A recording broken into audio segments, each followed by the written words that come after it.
Welcome everyone. We're here today to discuss an innovative treatment option for men experiencing symptoms of an enlarged prostate, or BPH. My name is Dr. Michael Hag, and I'm the market president for MidLantic Urology. We're here today with Dr. David Feldstein, an interventional radiologist who's experiencing and treating men with BPH with a therapy called prostate artery embolization.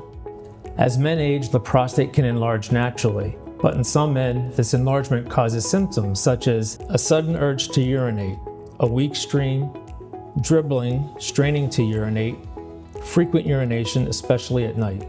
These symptoms can significantly impact your quality of life. Several treatment options are available, including medications and surgery. Medications can help manage your symptoms. Surgery can be effective as well, but it also is more invasive and can have potential side effects. Prostate artery embolization is neither medication nor surgery. Dr. Feldstein, can you explain prostate artery embolization and how it works to help the patient? Sure. Prostate artery embolization is a minimally invasive procedure in order to decrease blood flow to the prostate gland. It's performed in an outpatient setting with no need for general anesthesia. So here are the steps involved in a prostate artery embolization procedure. First, I'll make a small incision in either the wrist or the groin. I will insert a very small tube into the blood vessels, and I will find the prostate arteries. After the prostate arteries are found, I will inject very small beads or particles to decrease the blood flow through the prostate gland.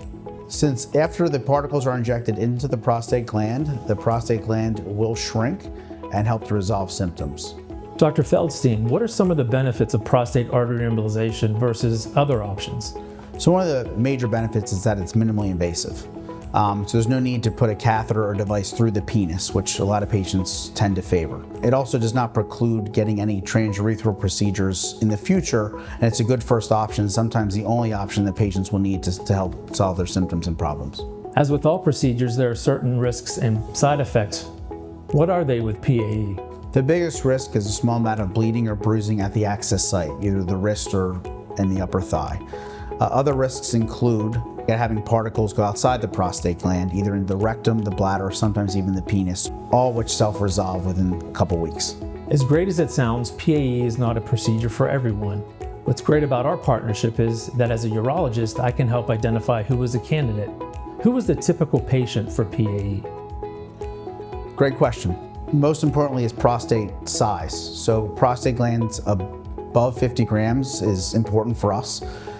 Procedure is about 85 to 90% effective, so I tell patients if I treat 100 patients, 10 to 15 of them won't get the results they want. It's also good for patients who want a minimally invasive option, or patients who are too high risk for higher levels of anesthesia, and also patients who want to maintain sexual function. Of course, the average man doesn't know how large his prostate is, which is why when we first consult with them, we'll discuss their symptoms. We'll then determine their prostate size. As urologists, we'll review the various treatment options before deciding upon which is the best for them. So if PAE is right for the patient, what can he expect when he comes to the IR center?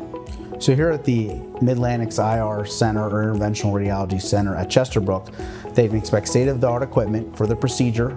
The procedure takes about 1 to 1.5 hours with a recovery time of 1 hour afterward, so they'll be in the center for about 3 hours. So Dr. Feldstein, what are the limitations some men may experience after the procedure? So most men will have some pain and burning in their pelvis, little bladder irritation for the first 3 to 5 days. I'll send them home with a cocktail of medications to help ease that pain, and it'll resolve pretty quickly after that. All patients will also have follow-up visits after the procedure. Typically, they'll come back and see their interventional radiologist at 1 month. They'll then see their referring urologist at 3 months. 1 month after the procedure, most patients are experiencing much improved urinary symptoms.